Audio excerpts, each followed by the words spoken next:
ఓం శ్రీరామచంద్ర పరబ్రహ్మణే నమః. ఓం నమో వశిష్ఠ విశ్వామిత్ర వ్యాస వాల్మీకి సుఖాదిభ్యః. ఓం శుక్లాం భరధరం విష్ణుం శశివర్ణం చతుర్భుజం ప్రసన్నవదనం ధ్యాయేత్ సర్వవిఘ్నోపశాంతయే. ఓం నమో బ్రహ్మాదిభ్యో బ్రహ్మ విద్యా సంప్రదాయ కర్తృభ్యో వంశ ఋషిభ్యో మహద్భ్యో నమో గురుభ్యః. ఓం శ్రీరామో రామభద్రశ్చ రామచంద్రశ్చ శాశ్వతః రాజీవలోచన శ్రీమాన్ రాజేంద్రో రఘుపుంగవః. శ్రీ యోగ వాసిష్టము నిర్వాణ ప్రకరణము పూర్వార్ధము. అయితే వశిష్ఠులు వారు చెప్తూ ఉన్నారు, ఓ రామచంద్ర, ఇలాగా పూర్వకాల దాంపత్యానుభావాన్ని కప్పిపుచ్చేసింది, ఆపివేసి అలాగా మరుగుపరిచి ఆ భవిష్యత్తులో రాబోయేటువంటి దంపతులు ఇరువురు కూడా ఒకరి శోభను ఒకరు వర్ణించుకుంటూ ఉన్నారు. అంతేకాదు పరస్పరము కూడా సంతుష్టులై ఉన్నారు.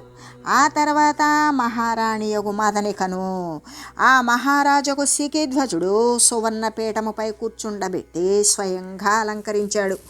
ఆ యొక్క శిరస్సుకి అలంకరించేటువంటి శిరోభూషణాల చేత, మాలల చేత, రత్న విభూషణాల చేత, వస్త్రాల చేత, లేపన ద్రవ్యాల చేత కూడా ఆయా భూషణోచితమైనటువంటి స్థానాల యందు ఉంచబడిన పుష్పాల చేత కూడా అలంకరింపబడినది. మదము నొసంగేటువంటి ఆ సూక్ష్మాంగి వివాహ ఉత్కంఠిత అయినటువంటి పార్వతీలాగాను, కామదేవుని పత్నియగు రతీదేవిలాగాను శోభించింది. ఇలాగా మహారాజు శిఖిధ్వజుడు ఆమెను అలంకరించి ఇలా అన్నాడు. ఏమని? మృగశాబక అంటే ఓ శిశునేత్రి అని, నూతనముగా ఆవిర్భవించినటువంటి లక్ష్మిలాగా నీవు ప్రకాశిస్తూ ఉన్నావు. ఇంద్రునితోటి సచీదేవికిని, విష్ణువుతోటి లక్ష్మీదేవికిని, ఈశ్వరునితోటి పార్వతీమాతకిని ఏ మంగళమాయనో నాతోటి నీకు కూడా అటువంటి మంగళమే జరుగుగాక అని చెప్పాడు అని ఓ రామా.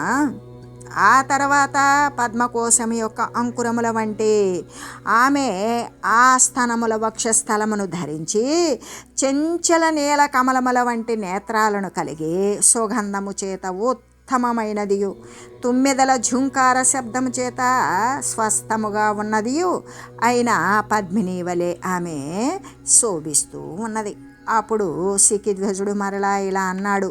ఉత్తమ రక్త పల్లవముల వంటి హస్తాలు కలిగి పుష్పగుచ్చంబుల వంటి స్థానాల చేత అందంగా కనబడుతూ అనేక ఫలాలను ఇస్తూ ఉన్నటువంటి దానవగు నిన్ను కల్పవృక్షము యొక్క లతగానే తలుస్తూ ఉన్నాను. ఓ ప్రియా, మంచువలే శీతలముగా శుద్ధములైనటువంటి అవయవాలను ధరించి వెన్నెల వంటి వ్యాపించిన హాస్యాలతో కూడుకునిన దానివై నీవు కేవలము నీ దర్శన మాత్రము చేతనే నాకు ఆహ్లాదాన్ని గొలుపుచూ ఉన్నావు. ఓ ఉత్తమాంగి, లెమ్ము, వివాహ వేదికను స్వయముగా అలంకరింపుము అని శిఖిధ్వజుడు అన్నట్లుగా శ్రీ వశిష్ఠ గురుదేవులు తత్ర పుష్పలతాజాలై కాండం ప్రతి శిలాంకితై ముక్తా కుసుమజాలానాం ప్రకరై స్తబకోపమై ప్రదక్షిణత్రయం కృత్వా లాజాం త్యక్త్వా వహ్నయే భార్యా వరౌ సమం తుష్టౌ కరౌ తత్యాజతుక్రమాత్. శ్రీ వశిష్ఠుల వారు చెప్తూ ఉన్నారు, ఏమని? ఓ రామచంద్ర, అక్కడ పుష్పలతా సమూహాలతో ఉండి ప్రతి కాడయందు కూడా ఫలగుచ్చాకారము కలిగినటువంటి ఆ నవరత్న శిలల చేత గుర్తుగా ఉన్నటువంటి పదార్థాలతోటి ఆ యొక్క ముత్యాలతోటి ఆ ముత్యాల సమూహాలతోటి 4 వైపులా కూడా ఉంచబడినటువంటి 4 నారికేల ఫలాలతోటి గంగా జలముతోటి నిండిపోయినటువంటి కల్పిత కలశాలతోటి ఆ గంగా నీటితో నిండిపోయినటువంటి కల్పించబడినటువంటి కుండలతో కూడా ఆ వేదికను వారి ఇద్దరూ కూడా అలంకరించారు. తర్వాత ఆ వేదిక మధ్యమునందు చందనపు కొయ్యల చేత వారు అగ్నిని ప్రజ్వలింపజేశారు. ఆ అగ్నికి ప్రదక్షిణమాచరించారు. మరి తూర్పు ముఖము ఉన్నవారే అగ్నిదేవుని సమ్ముఖమున పల్లవాసనముపై అంటే ఆ ఆకులతో పరిచినటువంటి ఆసనం మీద ఆ దంపతులు ఇద్దరు కూడా కూర్చున్నారు. ఆ తర్వాత శిఖిధ్వజుడు అగ్నియందు తిల్లలు పోశాడు. లాజలు అంటే పేలాలను కూడా వేసి ఆ అగ్నిలో నువ్వులను మరి పేలాలను వేసి హోమం చేశాడు. లేచి తన 2 హస్తాలతో ప్రియురాలుని తీసుకున్నాడు. ఆ వనమందు పార్వతీ పరమేశ్వరులలాగానే శోభాయమానులై మంగళ రూపులైనటువంటి ఆ స్త్రీ పురుషులు ఇరువురు కూడా తర్వాత అగ్నికి ప్రదక్షిణం చేశారు. తర్వాత సంపూర్ణమైనటువంటి జ్ఞానంతో కూడి ఉన్నారు కదా, ప్రేమ చేత చంచలములైన తమ యొక్క హృదయాలను అనే వివాహమున పరస్పరంలో కూడా ఒకరికొకరు ఇచ్చుకున్నారు. ఒకరి హృదయం ఒకరు ఇచ్చిపుచ్చుకున్నారు. తర్వాత మందమైనటువంటి హాసయుక్తంతో అంటే చిరు దరహాసముతోటి సుందర ముఖము యొక్క శోభను ధరించిన ఆ భార్యాభర్తలు ఇద్దరూ కూడా మళ్ళీ కూడా అగ్నికి ప్రదక్షిణం చేశారు. మళ్ళీ కూడా మంగళకరమైనటువంటి పేలాలు అగ్ని యందు విడిచారు. సమంగా సంతుష్టులయ్యారు. ఒకరి హస్తాన్ని మరొకరు, ఒకరి చేతిని మరొకరు క్రమంగా వదిలిపెట్టారు. వదిలిపెట్టిన తర్వాత ఇక నూతనముగా ఉదయించినటువంటి చంద్రునిలాగానే మందహాసముతో కూడుకుని ఉన్నటువంటి ముఖము కలిగిన ఆ యతి సుందరులకు వారిద్దరూ కూడా పూర్వమే రచింపబడినటువంటి ఆ నూతనమైనటువంటి పుష్పశయ్య మీదకు ప్రవేశించారు. వారి యొక్క వివాహ కుతూహలాన్ని చూడడానికి అన్నట్లుగానే చంద్రుడు ఆకాశం యొక్క 4వ భాగాన్ని ఆక్రమించాడు. ఇంకా కూడా ఆ లలన ఛిద్రము అంటే స్త్రీ యొక్క దౌర్బల్యాన్ని చూడడం కోసం ఆ లతా గృహమందలి శయ్య మీద చంచలమైన చంద్రుడు తన దృష్టి రూప కిరణాలను నలువైపులా కూడా ప్రసరింపచేశాడు. అంటే వెన్నెల మొత్తం పరుచుకొని ఉన్నది. తర్వాత నూతన కథా వార్తాలాపాలను గావించుకొనుచు వారు చంద్రుడు పూర్ణముగా ఉదయించిన తర్వాత సంగమము యొక్క ఉత్తమ ముహూర్తము కోసం ప్రతీక్షిస్తూ ఉన్నారు. అలా కొంత సమయం ఉన్న తర్వాత లేచారు. ప్రదీప్తమై బాగా వెలుగుతో ఉండి రత్నాలతో నిండిపోయి మరి వెలుగుతో కూడుకొని సువర్ణముతో నిండిపోయి పూర్వపరిచితమైనటువంటి ఒకానొక గుహయందు ప్రవేశించారు. అక్కడ నూతనమైనటువంటి పుష్పాల చేత నిర్మించారు. అంతటా కూడా సువర్ణ కమల రాసుల చేత వ్యాపించబడినటువంటిది వికసితమైనటువంటి మందార పుష్పాలతోనూ తదితర పుష్పాలతో కూడా కూడుకొని ఉన్నది శయ్యా ప్రమాణము ఎత్తుగా సమానములైన పుష్పాల చేత నిర్మింపబడినది ఉన్నది. దీర్ఘచంద్రుని యొక్క ప్రతిబింబంలాగానే కనబడుతూ ఉన్నది. మంచులాగానే శీతలములైనటువంటి పుష్పాల చేత పరచబడి ఉన్నది. సంకల్పకల్పితమైనటువంటి శయ్యను వారు చూశారు. అంటే వారి యొక్క ఆలోచన ప్రకారం కల్పించారు. వారు సుఖించబోయేటువంటి శయ్యను దానిని చూచారు. క్షీరసాగరమునందలి జలధారలాగానే ఉన్నది. అది పాల సముద్రము నుండి వచ్చేటువంటి జలధారలాగా తెల్లగా ఉన్నది. వెన్నెల వలె సుందరమై ఉన్నది. విశాలమైన మాలిన్యము లేని పుష్పరాశి అగు ఆ శయ్యపై మన్మధుని ప్రతిబింబంలాగానే ఉన్నవారు ఉత్తమమైనటువంటి సుగంధాలతో కూడుకొని మనోహర రూపులు చిరకాలము కూడా అన్య స్త్రీ పురుషులులాగానే ఉన్నవారు అగు ఆ దంపతులు ఇద్దరూ కూడా క్షీర సముద్రమున మందర పర్వతంలాగానే వెలయుచూ ఉన్నారు. సముద్రమునందు మందర పర్వతం ఎలా అలజడి రేపిందో అలాగే ఓ రామ ఆయా అంటే తైస్తైర్మిద ప్రణయపేశలన వాగ్విలాసైస్తత్కాలా కార్యశుభగై ప్రణయోపచారై సత్కాంతయోర్నవనవేన తయోః సుఖేన దీర్ఘముహూర్తయవసారజనీజగామ.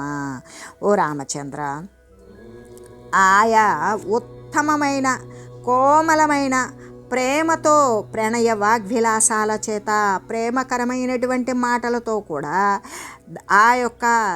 ఆ సమయానికి ఏది ఉచితమైనటువంటి యోగ్య ప్రణయోపచారాలు ఏవి అవసరమో దాని ప్రకారమే ఉంటూ క్రొత్త సుఖాల చేత ఆ శ్రేష్టమైనటువంటి దంపతులు ఇరువురు కూడా నాటి రాత్రి యొక్క ముహూర్త కాలముననే, అంటే ఆ రోజు రాత్రి యొక్క ముహూర్త కాలము వలనే గడిచిపోయింది. ఆ రోజంతా కూడా వాళ్ళకు ఒక్క ముహూర్త కాలంతో సమానంగా గడిచిపోయింది. సమయం తెలియకుండా పోయింది.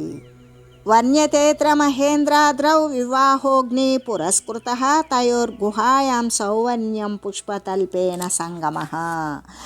ఎలాగంటే మహేంద్ర పర్వతంపై అగ్నిసాక్షిగా వారి యొక్క వివాహము, సువర్ణ గుహ యందు పుష్పశయ్యపై వారి యొక్క సంగమము అనేటువంటిది ఈ విధంగా వర్ణిస్తూ, అంటే ఈ యొక్క నిర్వాణ ప్రకరణమున చూడాలోపాఖ్యానమున లీలా వివాహము అనేటువంటి దానిని గురించి తెలియజేస్తూ ఇంకా శ్రీ వశిష్ఠ గురుదేవులు ఇలా చెప్తూ ఉన్నారు.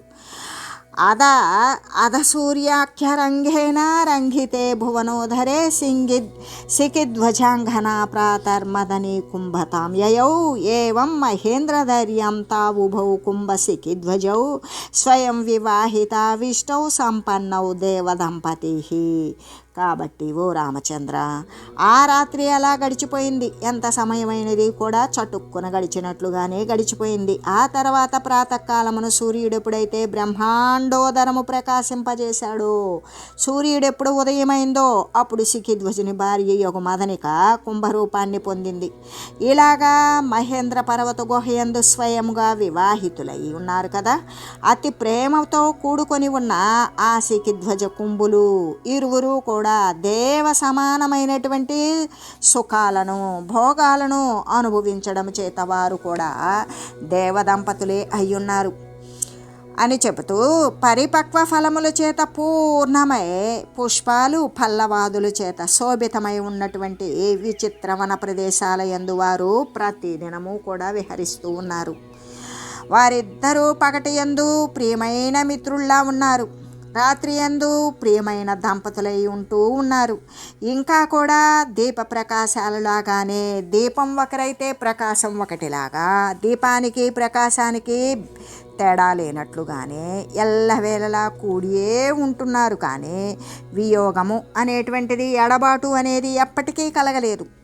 వనకుంజాల యందు, ఆ యొక్క లతల యందు, పూ పొదరిళ్ల యందు, పర్వత గుహల యందు, తమాల వృక్ష ప్రదేశాల యందు, కానుగ చెట్ల యందు, మందార వనాల యందు, సహ్య పర్వతమునందు, దద్దురు, కైలాస, మహేంద్ర, మలయ, గంధమాదన, వింధ్య ఈ పర్వత లోకాలలో కూడా, ఇది ఆ పర్వతాలపైన కూడా వారు క్రీడాపూర్వకంగా విహరిస్తూ ఉన్నారు.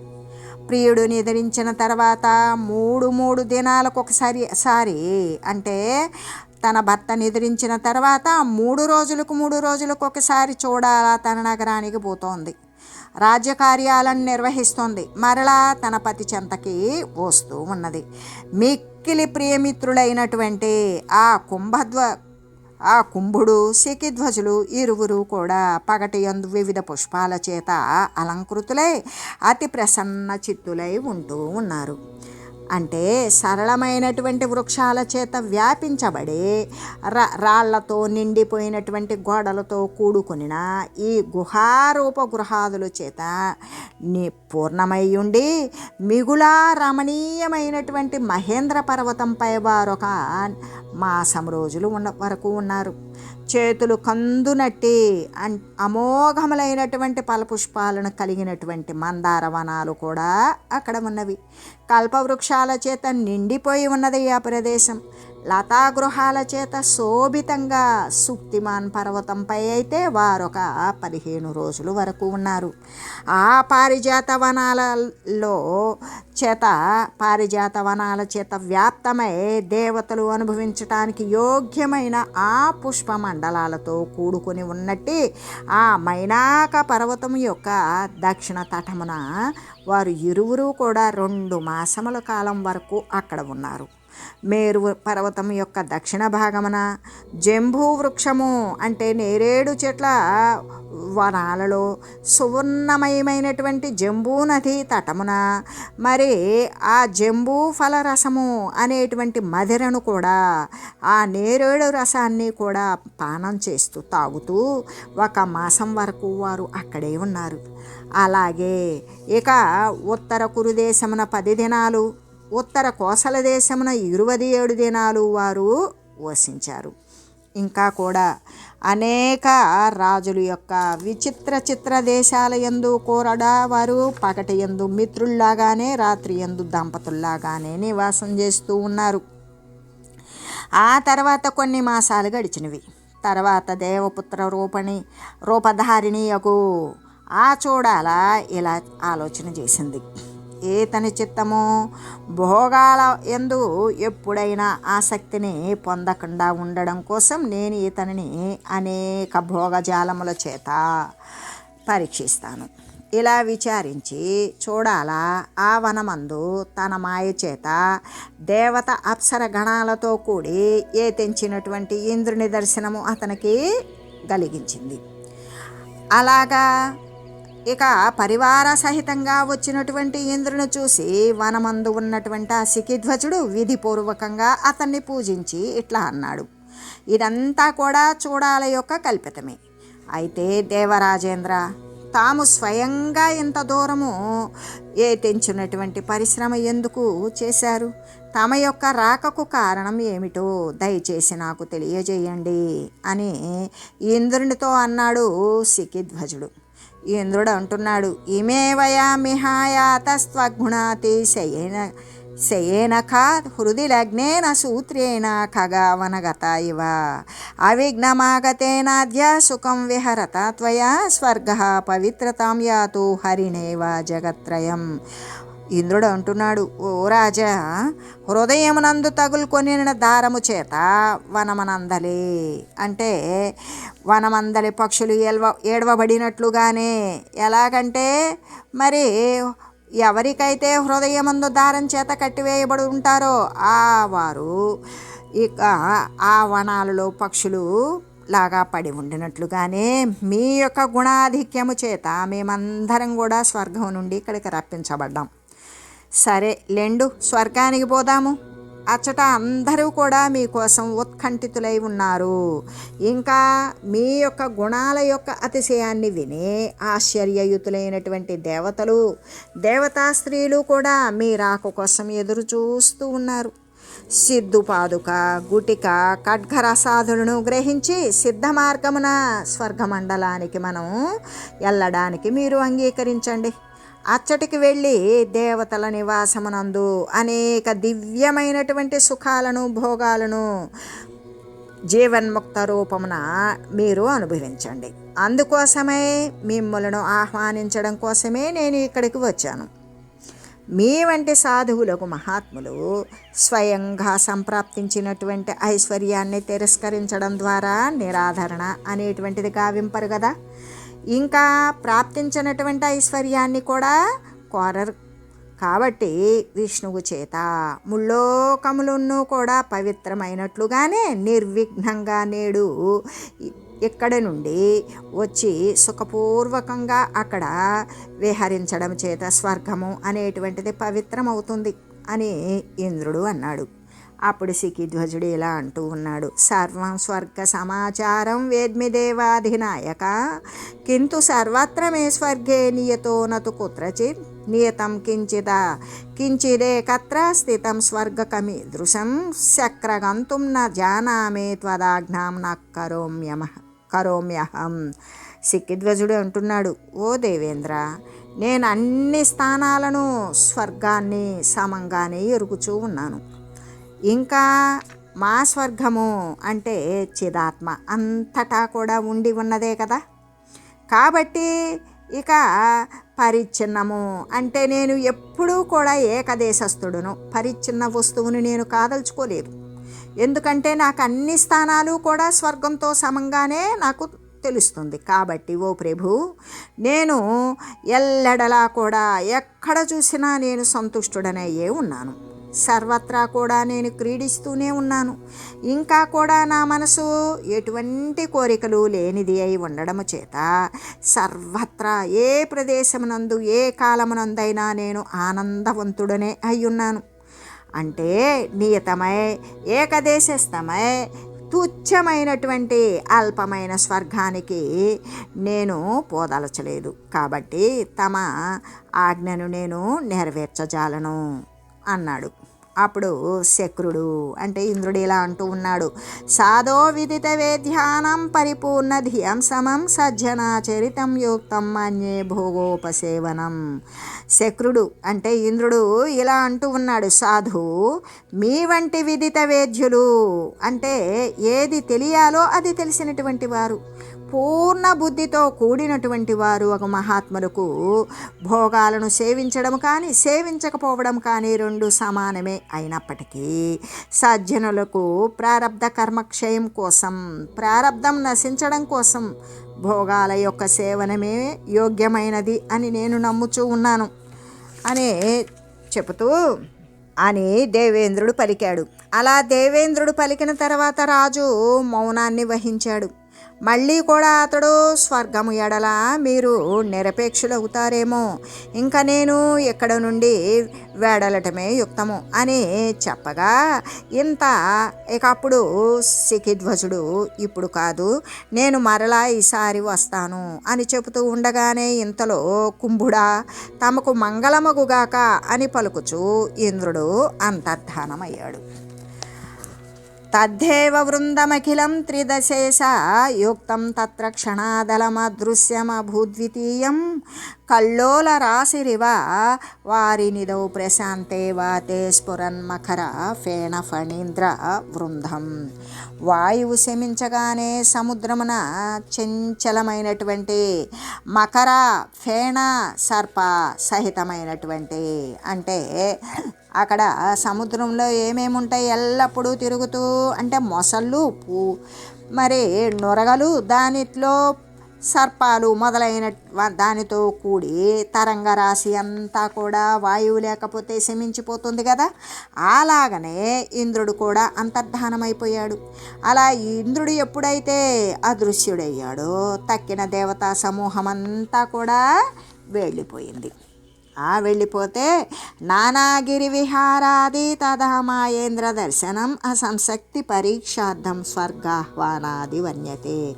ఇలా పలు విధములైనటువంటి గిరి విహారాలు, మాయావి అయిన ఇంద్రుని దర్శనము, అసంశక్తి యొక్క పరీక్ష కొరకై స్వర్గమునకు ఆహ్వానము మొదలైనటువంటి సంగతులన్నీ కూడా ఇక్కడ వర్ణించి చెప్పబడింది అని చెబుతూ ఈ నిర్వాణ ప్రకరణమునందు చూడాలోపాఖ్యానమున చక్రాగమనము అంటే ఇంద్రుని యొక్క ఆగమనము అనేటువంటి దానిని గురించి తెలియజేసి ఇంకా కూడా శ్రీ వశిష్ఠ గురుదేవులు ఇలా చెప్తూ ఉన్నారు.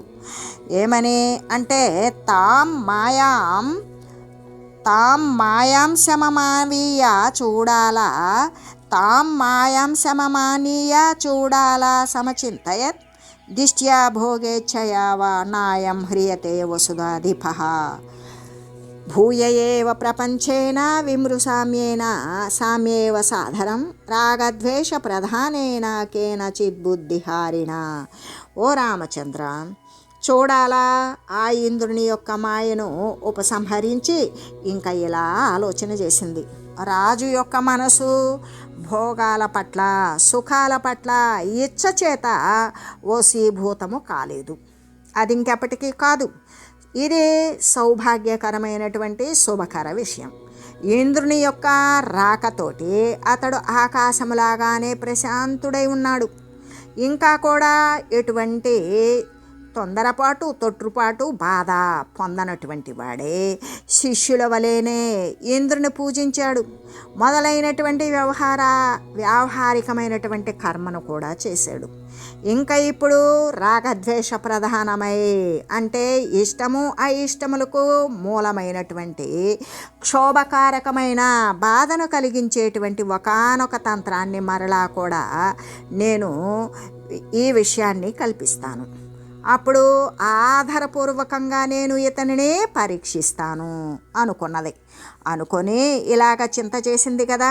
ఇది సంచింత్య సారాత్ర వింధావభ్యుదితే వనే గృహీత మంఘనారూపం కాంతామదనికా సతీ ఆగత్యాన్విష్య కుంజాస్తా ప్రదదర్శ సికిధ్వజ లతాగేహే మదనికా కంధే కింఘం మనోహరం. ఇలా చింతన చేసింది. ఆలోచన చేసి ఆ రాత్రి చంద్రుడు ఉదయించిన తర్వాత ఆ చూడాలే కదా మదనిక అనేటువంటి పేరుతో ఉన్నది. ఆ మదనిక ప్రియసతి రూపాన్ని దాల్చి ఆ శీతల మంద సుగంధ వాయువులు వీస్తూ ఉన్నాయి. చల్లని సుగంధము, ఆ పూల చెట్ల పరిమళాలన్నీ వచ్చేటువంటి ఆ పరిమళాలు అన్నీ కూడా వీస్తూ ఉన్నాయి. ఆ నదీ తీరమున సికిధ్వజుడు ఏం చేశాడు? సంధ్యా జప తత్పరుడై ఉన్నాడు.